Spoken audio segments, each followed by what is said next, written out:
You are 19 years old when someone finally notices you. Not your parents, not your classmates, not your coworkers, someone else. It happens on a rainy Thursday evening outside your college library. You're exhausted, lonely, drifting through life with the strange feeling that everyone else understands something you don't. That's when a smiling girl approaches you. Warm eyes, gentle voice, perfect timing. She says, "Hey, we're having a small gathering tonight. You seem like someone who'd fit in." That sentence changes your entire life. At first, the group feels harmless. Actually, better than harmless, comforting. People hug you when you arrive. They remember your name immediately. They listen when you speak. Nobody has listened to you this carefully in years. There's food, music, laughter. A charismatic older man enters the room quietly. Everyone becomes calmer around him instantly. This is the teacher. He doesn't shout, doesn't act dramatic. That's what makes him dangerous. He simply speaks with complete certainty about purpose, about truth, about how modern society keeps people spiritually asleep. And somehow, everything he says feels specifically designed for your insecurities. That's intentional. You don't realize this yet, but cults rarely recruit confident, happy people. They recruit emotional openings. And right now, you are wide open. At the end of the night, someone tells you, "You're special. The teacher noticed you." You feel proud immediately. That should have scared you. Level 2. Within 3 months, the group becomes your entire social life. Slowly, strategically, not through force, through replacement. You start spending less time with old friends because they don't understand your growth. Your family becomes negative energy. The group becomes your real support system. That's how isolation works in cult psychology. Not sudden separation, gradual emotional migration. The teacher always knows exactly what to say. When people cry, he comforts them. When people doubt, he explains patiently. When people question him publicly, the room becomes tense instantly. You notice that. Everyone notices that. Nobody talks about it. One night during a group dinner, a member asks why former followers disappeared suddenly. The teacher smiles softly, then says, "Some people fear enlightenment more than suffering." Everyone nods, including you, even though the answer explains absolutely nothing. That's another thing cults do well. They teach you how to mistake vague emotional language for wisdom. Soon your daily routine changes completely. Morning affirmations, group meetings, volunteer work, mandatory teachings, sleep becomes shorter. Independent thinking becomes quieter. The strangest part? You genuinely believe you're becoming a better person. That's why intelligent people join cults too. Because cults don't feel evil in the beginning. They feel meaningful. Level 3. By 23, you've proven your loyalty. Now you're invited into the inner circle. This feels like an honor. Actually, it's a test. You move into communal housing with senior members. The environment changes immediately. More rules, more monitoring, more pressure. Privacy practically disappears. Every conversation slowly revolves around devotion to the teacher. People compete emotionally for his approval. One compliment from him can emotionally sustain members for weeks. One criticism can destroy them completely. That level of psychological control is terrifying once you recognize it. But by then, most people are too emotionally dependent to leave. The teacher begins giving private lessons now. Late-night conversations, special guidance. He tells you you have leadership potential. Your chest tightens with pride instantly. That sentence becomes addictive. Because cults understand something powerful.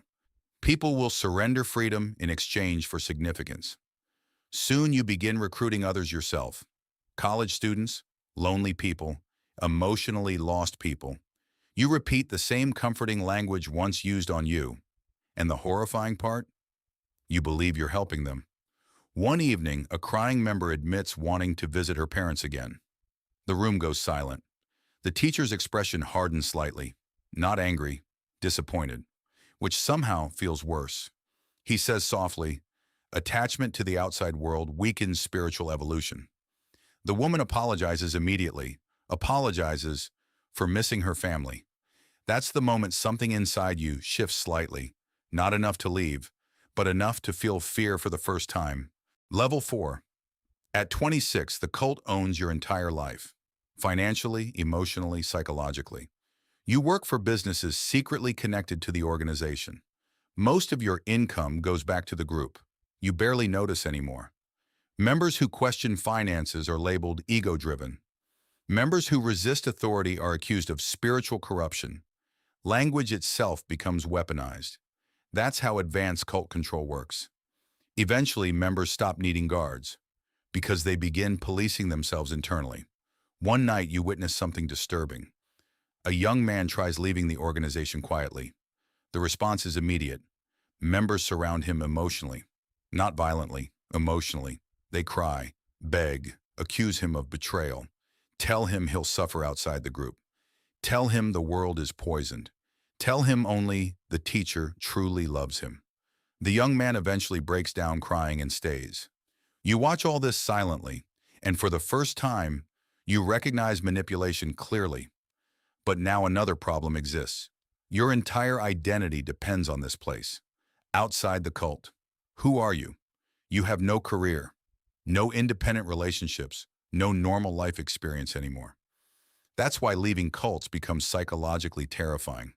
Not because people physically cannot leave, because they no longer know who exists outside the system. Later that night, you stare at yourself in a bathroom mirror for a long time, trying to remember who you were before all this. You can't fully remember anymore. Level 5. At 28, everything begins breaking apart, quietly at first, then all at once. Rumors spread about the teacher, financial crimes, psychological abuse, relationships with younger followers. At first, members deny everything automatically, including you, because accepting the truth means accepting something unbearable. You destroyed years of your life for a lie. Human beings resist that realization violently. One afternoon, federal investigators raid one of the group properties. Panic explodes instantly. Senior members begin disappearing. Documents vanish overnight. Phones are destroyed. The teacher gives an emergency speech to remaining followers. He says, "The world attacks truth before enlightenment." People cry while listening. Some still worship him completely. Others look terrified. You look exhausted, because deep down, you already know. This was never enlightenment. It was dependency engineered carefully over years. That realization hits like physical pain. For nearly a decade, your thoughts weren't fully your own. The final breaking point comes when a teenager arrives crying outside the compound, asking for her older sister back. Her sister joined 6 months earlier. Now refuses family contact completely. Security members force the teenager away, and suddenly, you see yourself, 19 years old, lonely, searching for meaning, emotionally vulnerable. You finally understand what this place actually does. It feeds on pain. Final level. Leaving the cult feels less like escaping a building and more like surviving psychological surgery without anesthesia. The outside world feels wrong initially. Too loud, too fast, too independent. Simple decisions become difficult. What to wear, what to eat, how to think without permission. That last part scares you most. Former members often describe the same feeling. Freedom becomes terrifying after prolonged control. You begin rebuilding slowly. Therapy, distance, silence, real silence. Not the controlled silence of the compound. Actual peace. One day, months later, you walk past a small cafe. Inside, a smiling young recruiter talks warmly to a lonely college student. You immediately recognize the body language, the emotional targeting, the practiced kindness, the beginning. For a moment, you almost walk inside to warn them, but you stop yourself because you remember something important. Most people trapped in cults don't believe they're trapped. Not at the beginning. That's why cults survive. Not through chains, through emotional need. And the final truth about cults, the most dangerous ones don't look dangerous. They look like family, right until the moment they become a prison.